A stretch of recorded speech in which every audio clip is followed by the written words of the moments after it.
And one more thing ಹೇಳೋಕ್ಕೆ ಇಷ್ಟಪಡ್ತೀನಿ. ನಿನ್ನೆ ನಾನು ನ್ಯೂಸ್ ಫಸ್ಟ್ ಚಾನಲಲ್ಲಿ ಲೈವಲ್ಲಿ ಇದ್ದೆ. ಅಲ್ಲಿ ನನ್ನ ಅಭಿಮಾನಿಗಳು ಥಿಯೇಟ್ರ್ ಮುಂದೆ ಕಿರ್ಚಾಡಬೇಕಾದ್ರೆ ಪ್ರೀತಿಯಿಂದ ಕೂಗಾಡಬೇಕಾದ್ರೆ ಹೂವೆಲ್ಲ ಹಾಕಿ ಕೂಗಾಡಬೇಕಾದ್ರೆ ಜಿ ಬಾಸ್ ಅಂತಿದ್ರು. ನನ್ನ ಅಭಿಮಾನಿಗಳಿಗೆ ಹೇಳ್ತೀನಿ, ದಯವಿಟ್ಟು ನನ್ನನ್ನು ಜಿ ಬಾಸ್ ಅಂತ ಕರಿಬೇಡಿ.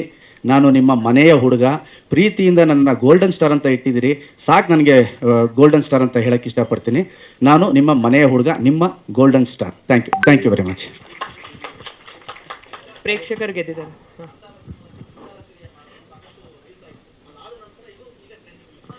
ಹಾಂ ಸರ್. ಇವತ್ತು ಅದು ಕರೆಕ್ಟಾಗಿ 20th ಡೇ. ಇವತ್ತು 20th ಡೇ. ಹೆಚ್ಚು ಕಮ್ಮಿ 6 ಲಕ್ಷ ರೀಲ್ಸ್ ಆಗಿದೆ. 600K ರೀಲ್ಸ್ 6 ಲಕ್ಷ ರೀಲ್ಸ್ ಆಗಿದೆ.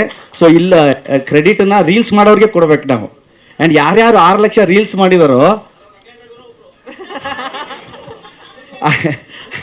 ಆ 6 ಲಕ್ಷ ರೀಲಲ್ಲಿ ಮೋಸ್ಟ್ಲಿ ನಮ್ಮ ರಘು ಅವ್ರದ್ದು 100 ರೀಲ್ ಇದೆ. ಓಕೆ, ಅದೊಂದು ಖುಷಿ. 20 ದಿನಕ್ಕೆ ಅದಾಗಿರೋದು. ಹೋಪ್ ಇನ್ನು ಅದು ಕೂಡ ಚೆನ್ನಾಗಿ ಹೋಗುತ್ತೆ ಅಂತ ಅಂದ್ಕೊಂಡಿದ್ದೀವಿ. ಓಕೆ ಮೇಡಮ್, ನೀವು ರಂಗಾಯಣ ರಘು ಅವರು ಹಾಕಿದ್ಮೇಲೆ ಉಳಿದಿರೋದು ಏನೂ ಇಲ್ಲ. ಆನೆ ಹೋದ್ಮೇಲೆ ಕಾಡಲ್ಲಿ ಏನ್ರಿ ಉಳಿಯುತ್ತೆ? ಖಂಡಿತವಾಗ್ಲೂ ಸಕ್ಸಸ್ ಈವೆಂಟ್ ಏನು ದೊಡ್ಡದಾಗಿ ಪ್ಲಾನ್ ಮಾಡ್ತಿದ್ವಿ ಗ್ರೌಂಡಲ್ಲಿ, ಅಲ್ಲಿ ಖಂಡಿತವಾಗ್ಲೂ ಮಾಡ್ತೀವಿ madam. Thank you very much ಎಲ್ರಿಗೂ. ಒಂದು ಫೋಟೋ ಆಪರ್ಚುನಿಟಿ ಟೀಮ್ ಎಲ್ಲರೂ ನಿರ್ದೇಶಕರು, ನಿರ್ಮಾಪಕರು.